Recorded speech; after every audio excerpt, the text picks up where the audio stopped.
ये सारे तस्वुरात वहां से आना शुरू हो गए। भाई मेरे पास जो है वो मेरा हो कह रहा है, दूसरी तरफ क्यों जा रहा है भाई? सीधी सी बात है, जो मेरा है अब मैंने अपने पास उसको रोकना कैसे?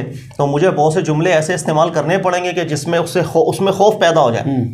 भाई तू अगर कहीं और गया महरूम हो जाएगा, मेरी बरकतों से महरूम हो जाएगा, जितना भी मेरा नजर करम और फैज तेरे ऊपर है वो सब छिन जाएगा। तूने अगर आगे से इतराज किया तेरी बैठ टूट जाएगी। यानी जो सामने वाला है वो गूंगा, लूला, लंगड़ा, अंधा सब हो जाए तो नतीजा ये निकलेगा वो मेरा एक गुलाम बन के रह गया। मैंने जो भी बोला उसने करना है, मैंने सही बोला वो भी सुनेगा, गलत बोला वो भी सुनेगा। तो अपने जो जिसे कहते हैं ना मजमा बढ़ाने के लिए और वो कटे ना, ऐसे डायलॉग्स इस्तेमाल किए गए। हालांकि इनमें से किसी भी एक चीज की असल कुरान में नहीं, ना रसूलुल्लाह सल्लल्लाहु अलैहि वसल्लम की तालीमात में, बल्कि मेरे नबी अलैहि सलाम की तालीमात क्या होती थी गौर कीजिएगा। सहाबा को ट्रेंड कैसे करते थे नबी अलैहि सलाम। एक काफिला नबी पाक अलैहि सलाम ने भेजा और एक शख्स को उसके ऊपर अमीर मुकर्रर किया। काफिला चला गया।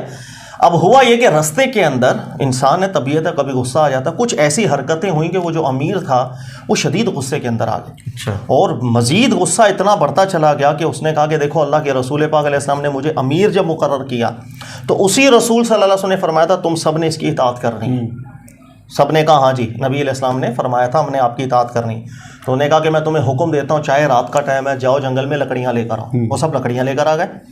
अब रात का वक्त किसी ने चूं चरानी की, क्योंकि नबी अलैहिस्सलाम ने फरमाया था इसकी बात माननी। फिर कहा कि भाई इसको आग लगा दो, लगा दी।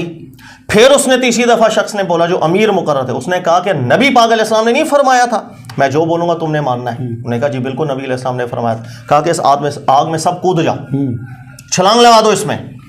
एक भी सहाबी ने छलांग नहीं लगाई, किसी ने छलांग नहीं लगाई। ये काफिला वापस आ गया। बल्कि सहाबा कह रहे थे कि रसूलुल्लाह सल्लल्लाहु अलैहि वसल्लम ने ये ज़रूर फरमाया था कि तुम्हारी बात माननी है, लेकिन नबी अलैहिस्सलाम की अपनी तालीमात के खिलाफ आप हमें हुक्म दे रहे हैं। वो रसूल तो आग से बचाने आए हैं हमें, और आप हमें आग में डालने की बातें कर रहे हैं। जब ये काफिला वापस गया नबी पाक अलैहिस्सलाम की मुबारक आला बारगाह में यही मामला सामने रखा गया। रसूलुल्लाह सल्लल्लाहु अलैहि वसल्लम ने उनकी तारीफ की कि जिन्होंने फैसला किया। देखो नबी अलैहिस्सलाम ने किस अंदाज के अंदर हमें समझाया और सिखाया है कि अल्लाह ताला और उसके रसूल पाक अलैहिस्सलाम वो हैं फैसला कुन हमारे लिए, और कोई भी नहीं है। ठीक है, किसी और की अंधी इताअत नहीं होती है कि वो जो बोलेगा मैंने उसको मानना है, वो जो कहेगा मैंने उस पर अमल करना है।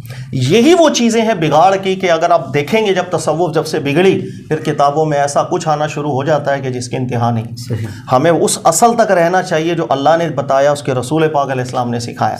किसी की इताअत भी कुरान सुन्नत के खिलाफ काबिल कबूल नहीं, किसी की अंधी इताअत नहीं हो सकती अल्लाह ताला और उसके रसूल पाक अलैहिस्सलाम के बाद। अच्छा सर, मसला ये